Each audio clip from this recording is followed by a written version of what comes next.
Hello வணக்கம். இது உங்கள் சிவி ஜோன். எல்லாரும் எப்படி இருக்கீங்க? இப்போ பார்த்தீங்கன்னா லைவில் வந்துட்டு செம்ம சண்டை. யார் யாருக்குன்னா விஜய், பார்வதி, வினோத், கமருதீன். ஆனால் கமருதீன் பங்கமாக வச்சு செஞ்சு விட்டாப்புல. என்னென்னா விஜய் பார்வதிக்கு கண்ணில் அடிபட்டிருக்கு. அவங்க அவ்வளோ வருத்தப்பட்டாங்க, யாருமே கேட்கல. கமருதீன் மட்டும் அங்கங்கே கொஞ்சம் கொஞ்சம் கேட்டாப்புல. அதுக்கப்புறம் இந்த நாமினேஷன் டைமில் வந்துட்டு பார்வதி உள்ளே போன நேரத்தில் பார்வதி எங்கே அப்படின்னு கேட்கும்போது பார்வை பார்க்க முடியாமல் இருக்காங்கன்னு சொல்லிட்டு கலாச்சிருக்காரு. அதை அங்கே சிரிச்சிருக்காங்க. இந்த விஷயத்தை வந்து கேட்டவொன்னே கமருதீனுக்கு அங்கே டென்ஷனாக இருக்குது. நீங்களும் நான் ஒரு வீடியோ போஸ்ட் பண்ணியிருப்பேன், திடீர்னு சண்டை ஆகிடுச்சுன்ட்டு. ஏன் இந்த மாதிரி கலாய்க்கன்னு சொன்னோன்னே மூடுன்ட்டார் அவர்.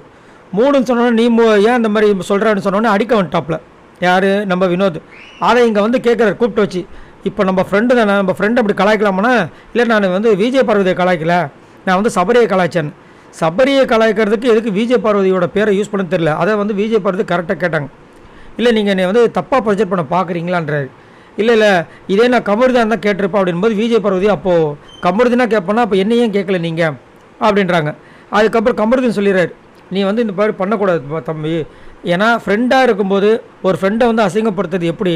அவங்க வந்துட்டு இவளுக்கு ஆப்போசிட்டாக இருக்காங்க தெரிஞ்சு நீ அங்கே கலாய்க்கிறேன்னா அப்போ இது எந்த விதத்தில் நியாயம்? நீ இப்படி பண்ணும்போது அது சரி, இதை விடு.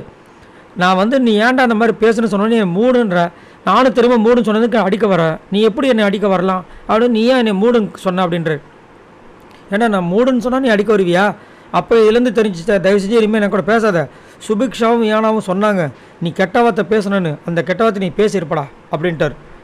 போய் டிவியில் பாரு அப்படின்றாரு. டிவியில் என்னத்தை பார்க்குது? நீ கண்டிப்பாக பேசிப்படா. சோத்து மேலே சத்தியமாக நீ சொல்லலை சொல்லு. ஆனால் சத்தியமாக சொல்லலைன்றார். சோத்து மேலே சத்தியம் பண்ண மாட்டார். ஏன்னா அவர் சொல்லியிருப்பாரான்னு தெரியல. மேபி சொல்லியிருக்கலாம். என்ன நடந்துச்சுன்ற விஷயங்கள் நம்மளுக்கு தெரியல, ஏன்னா அதை நான் பார்க்கல. சரிங்களா? இப்போ அதை சொல்லிவிட்டு அப்படியே வந்து பிரச்சனை ஆகிடுது. இவர் சொல்லிடுறாரு கமருதீன், எப்பா வேணாம்ப்பா, நான் வந்து அனாதை, நீ அடித்து நான் செத்து போட்டு நான் பிரச்சனை ஆகிட, நீ கிளம்பு, இனிமேல் என் கூட பேசுகிறவளே வச்சுக்காதன்னு சொல்லி அமுச்சு விட்டாப்புல. இவங்களும் சொல்லிட்டாங்க, கடுமையாக வார்னிங் கொடுத்துறாங்க. இனிமேல் நான் இல்லாத நேரத்தில் என்னை வச்சு கலாய்க்கிறவளை வச்சுக்காதீங்க, என்னன்னு இல்லை, யாராக இருந்தாலும் சரி இந்த மாதிரி பண்ணாதீங்கன்னு சொல்லி அமுச்சு விட்டாங்க. ஸோ கொஞ்சம் கஷ்டம்தான். ஏன்னா கூட இருக்கவங்களே வந்து குழிணுன்றது எப்படி இருக்கும், அதனால தான் அவங்களுக்கு ஒரு வருத்தம். ரைட், இதை பற்றி உங்களோட கருத்தை சொல்லுங்கள். கமருதீன் ஓகே, விஜய் பார்வதி வந்து இந்த மாதிரி பிரச்சனையாக இருக்குது அதனால் சொல்லி சப்போர்ட் பண்ணுறாரு. ஆனால் கானாவினத்து எவ்வளோ அழகாக வந்துட்டு இங்கே ஒரு குத்து அங்கே ஒரு குத்து.